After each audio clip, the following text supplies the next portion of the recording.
How is Justin taking the move? Only because in spring he certainly was that breakout player. He really seemed to love playing at the star position and found a home. How did he take the shift? He'd been good. I mean, I think he really enjoyed playing it the other night. It could work us to a situation where we could play our first and tens and third and tens with the same guys on the field too. Because he, if you'll go back, we were going to play him and Therese in the dime package. And when we got him hurt, we had to start moving Holsey up there. And what it's created is a depth problem for us. It's the deep safety positions and the corner positions. And if Justin can keep improving, he could stay out there and play the dime linebacker as a wheel linebacker. And that will be a plus for us too. But, we're just precariously thin in the perimeter right now. And, thank goodness last night we didn't have to get into our depth too much. You think Chris Davis will be back in time for LSU? I hope so. I don't have any knowledge one way or the other. It irritated him a little bit the other night. We felt more safe about not pressing the issue. It could have hurt it worse. So we'll have to see how he feels this week. Ellis, you see kind of some of the stat yards and stats that was put up in the SEC, the offensive stuff. And what are your thoughts on seeing? Well, I don't know. There's so many really good dual threat quarterbacks coming out right now in our conference, and there've been some good ones in the past, but I don't know if there's been as many. So, it's going to be a challenge. Ole Miss is really playing extremely well. I've rolled some film on them, and I've seen them a little bit on TV. Obviously, Texas A&M is extremely explosive and very good, and they've got balance. They're not one-dimensional. They're running the ball and throwing it well. And LSU, of course, is a whole different type of animal. They're going to pound you, but Mettenberger's throwing the ball so much better. I mean, he is throwing some strikes that he used to overthrow or underthrow, and he's really throwing the ball much more on time and much more accurately. We've still got a long way to go and some real big challenges ahead of us.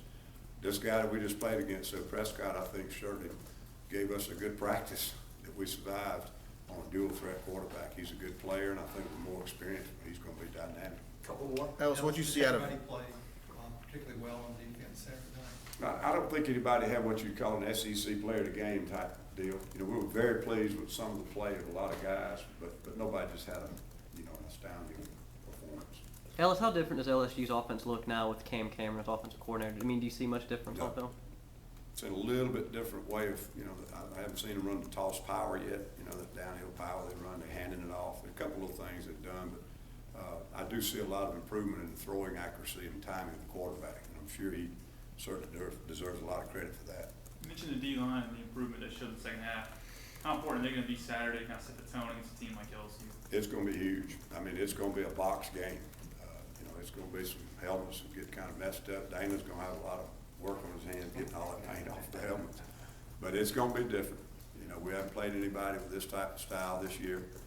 And, they're going to be in 22 personnel, 23 personnel, 21 personnel, and then they can spread it out too. They're skilled receivers as good as anybody in the country. And they get them isolated out there with all that power of football. So it's going to be a challenge, and it's a total change of complexion from what we've been dealing with the three previous opponents. Ellis, with the line, you had several times on third down, you had 3 down linemen, you had Ladarius as a standing guy.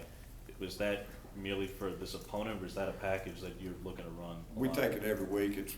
We call it a rover. He moves around to set up different twists, and then on certain formations he drops in the middle right in there to take away things. One of the screens they ran, a little middle screen, had him dropping right there in the middle, and threw the screen right in front of 3 linebackers. And those are the type of things I'm talking about. We couldn't have been in any better situation. We had some defenses that we were in a bind, but we had some where we were just in perfect position to execute. That's a 4-man rush most of the time, with him moving around, setting up twists by being a penetrator and so forth. Did I see you dropping Montravius Adams? Does he drop occasionally? Or That was a blitz we run where the 2 tackles pop out late in case they're running any kind of underneath screens or whatever, because we bring it almost, it looks like a 7-man pressure, and we're really dropping a couple of linemen out late. Are you feeling like you're starting to develop those pass rushes now that you have D back? Do you have the group of pass rushers that you want on those 3rd and long? I don't know if we're there yet. We certainly, with him coming back, you could notice it. I mean, he was obviously a little better on the edge than some of these guys. Some of our younger guys have the physical ability and have really done some impressive things, but they don't have the knowledge right now, and they're sometimes getting themselves in trouble with inside twists and moves where they're supposed to be caging But D, obviously, he gives us the experience and that edge capability. What we're settling in on now, we're trying to get to the point where we really feel like we got the best four and a couple of guys that rotate in. Ellis, what did Elijah Daniel give you played inside Saturday? He's got that quick twitch, and it goes back to what we were just talking about. If we put our very, very best four pass rushers, he's probably one of the best inside guys. He's physical enough to play one-on-one with the guards we got to play against, but he's quick enough and fast enough and explosive enough to run the twists and get outside and control the quarterback and other things that our big tackles sometimes struggle with. Could he become more of an inside guy than an outside guy? Definitely on third down. I think, into the future, we just have to see. I think right now he's still a defensive end, but, if he gets much, much bigger and stronger, he could be a dynamic three technique. All right. Good.